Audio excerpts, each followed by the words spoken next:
Oke, jadi aku selama 2020 itu banyak banget nonton film karena emang terpaksa banget untuk tetap tinggal di rumah.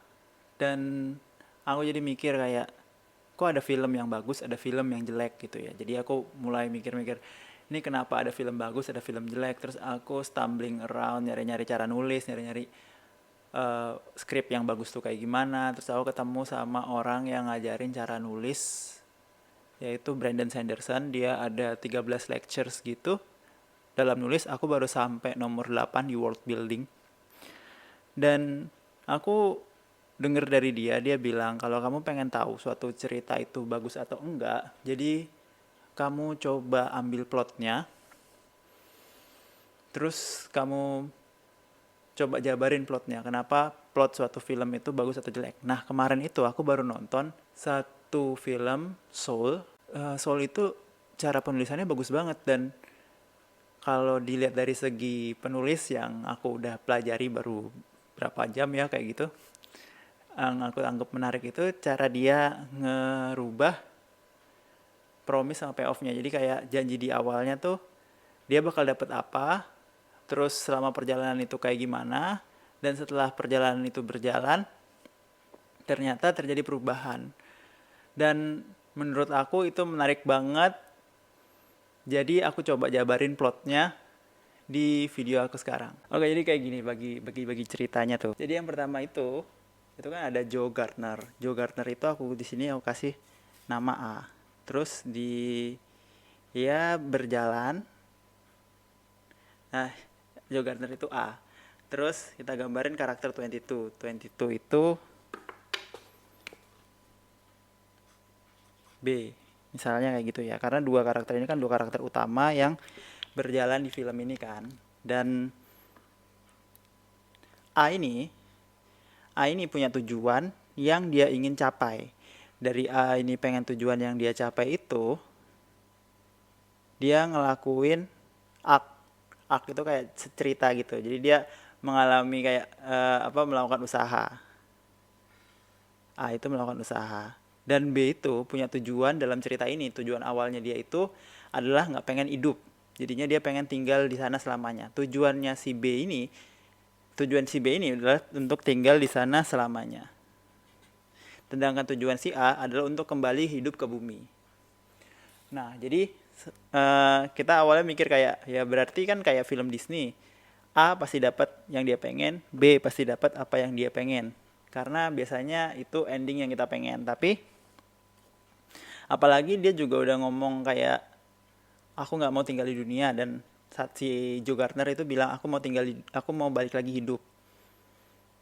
Jadi kita udah mikirin pasti endingnya kemungkinan ke arah sana. Tapi si A ini, si Joe Gardner, itu mengalami perjalanan itu sekaligus dia mengalami karakter development. Dan si B ini juga punya karakter.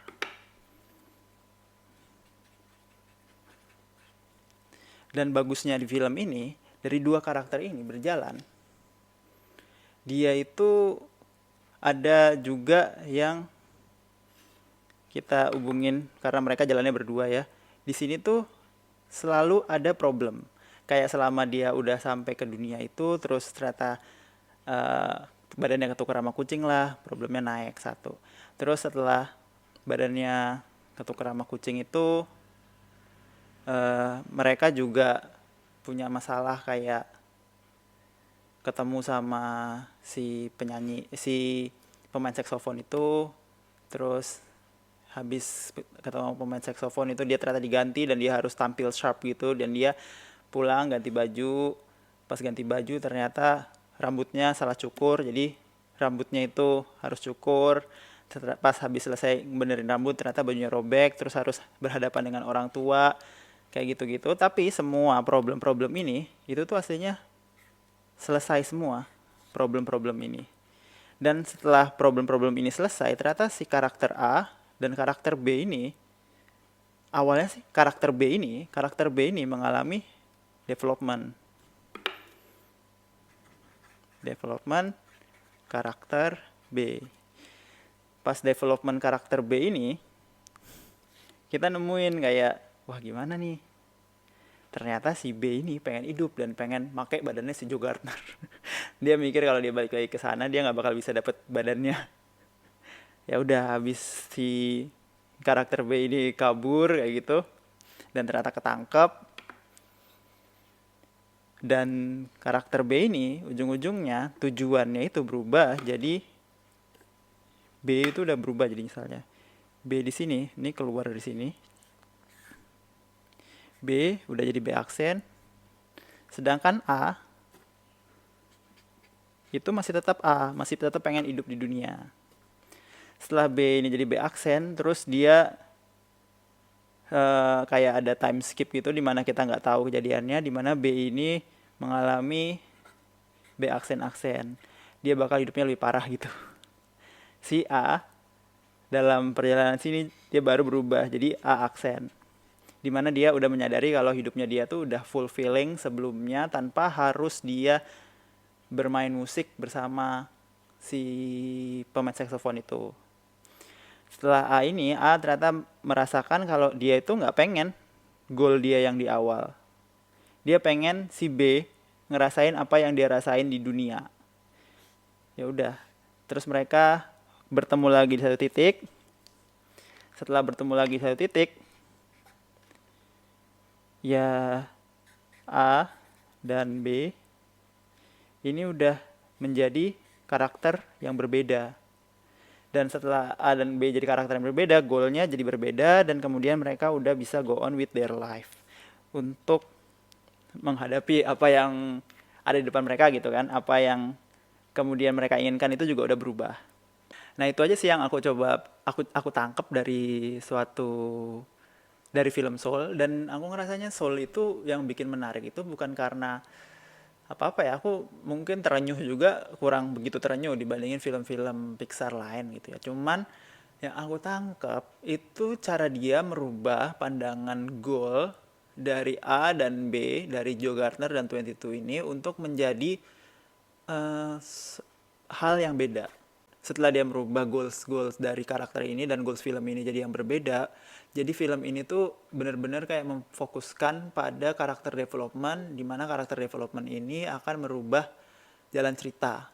Karena karakter development mempengaruhi jalan cerita, jadi arc dari karakter dan arc dari cerita ini nyambung. Biasanya kalau kita nonton suatu film gitu, kadang-kadang kerasa kalau arc cerita sama arc dari karakter itu nggak nyambung. Jadinya karakter development itu kadang-kadang nggak berpengaruh pada film, malah cuma cerita doang. Ada yang film-film yang dimana karakter development nggak terjadi sama sekali dari awal sampai habis, itu karakternya tetap satu orang yang sama dan sifatnya sama, semuanya sama, terus aja berjalan gitu. Tapi problemnya bisa selesai dan story-nya bisa selesai. Banyak sih kayak film-film superhero gitu kadang-kadang tetap sama, kayak kita ngelihat kayak Spider-Man gitu ya misalnya, itu kan karakternya tetap sama, tetap ngebangkang kayak gitu, cuman ngebangkangnya dia ujung-ujungnya bisa sukses kayak gitu kan. Dibandingin sama misalnya kita bandingin sama Spider-Man yang lalu-lalu ya, Spider-Man sebelum yang Amazing juga, Spider-Man 2002, Spider-Man itu dia ngerasa kayak ada karakter development dari awal. Dia ngebiarin ada seorang perampok kabur dan ngebunuh pamannya itu, terus dia pengen balas dendam, terus dia kemudian berubah menjadi orang yang memegang responsibility.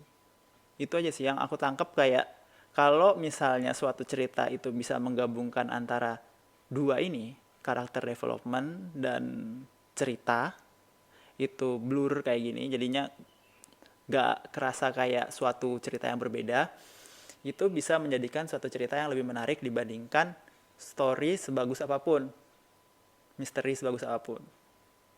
Dan ini adalah salah satu cara aku belajar untuk gimana caranya nulis cerita yang baik dan benar.